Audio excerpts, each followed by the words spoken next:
தேர்தல் நேரத்தில் தான் அரசியல் கட்சி, மற்ற நேரத்தில் இது அம்பேத்கர் இயக்கம், இது பெரியார் இயக்கம், ஒரு சமூக இயக்கம், இது ஒரு பண்பாட்டு இயக்கம். எலெக்ஷன் மோடு வர்ற நேரத்தில் தான் நாங்கள் ஒரு எலக்டோரல் பார்ட்டி, ஒரு அரசியல் கட்சி.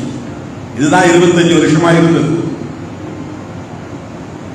எனவே இந்த மாநாட்டை நடத்த சொன்னது பாதிக்கப்பட்ட கள்ளக்குறிச்சி கருணாபுரத்து மக்கள்.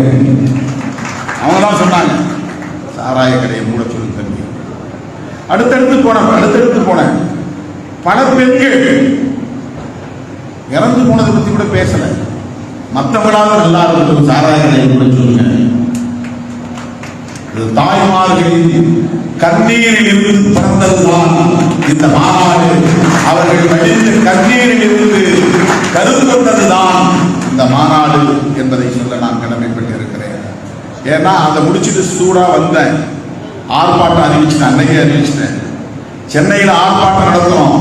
அந்த ஆர்ப்பாட்டத்தில் நான் யாருக்குமே கன்சல்ட் பண்ணல. நம்முடைய முன்னணி தலைவர்கள் யாரிடத்திலும் நான் இப்படி மாநாடு நடத்தலாமா என்ற ஆலோசனை கூட நான் கேட்கவில்லை. அந்த மாநாட்டிலேயே நான் டிக்ளேர் செய்தேன், பெரியார் பிறந்த நாள் செப்டம்பர் 17 அன்று இப்படி ஒரு மகளிர் மாநாடு நடைபெறும் என்று நான். ஏன் செப்டம்பர் 17 நடத்தலன்னா,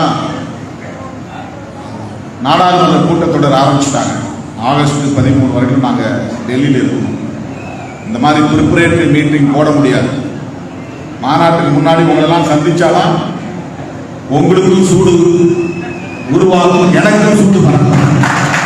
ஒருத்தருக்கு ஒருத்தர் வாபம் பண்ணிக்கலாம், இல்லைன்னா அப்படியே மந்தமா இருக்கும், சூட்டை கிளம்புது. அப்படிதான் ஒவ்வொரு மாநாட்டிலும் நாம் சந்தித்து இருக்கிறோம். ஆகவே செப்டம்பர் 17 சரியாக இருக்காது, போதுமான கால அவகாசம் இருக்காது. ஆட்களை திரட்ட வேண்டும், ஒரு மேடை செலவையாவது ஏற்றுக்கொள்வார்கள் என்று கருதினேன்.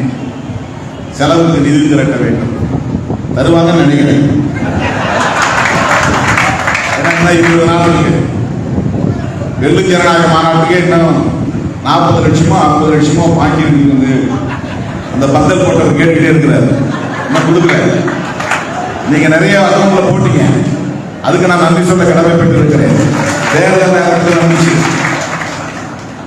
அது தேர்தல் செலவாகி போச்சு. தேர்தலுக்கு முன்னால நாம திரட்டு நிதி மாநாட்டுக்கு பெருசா வரல. இப்ப இந்த மாநாடு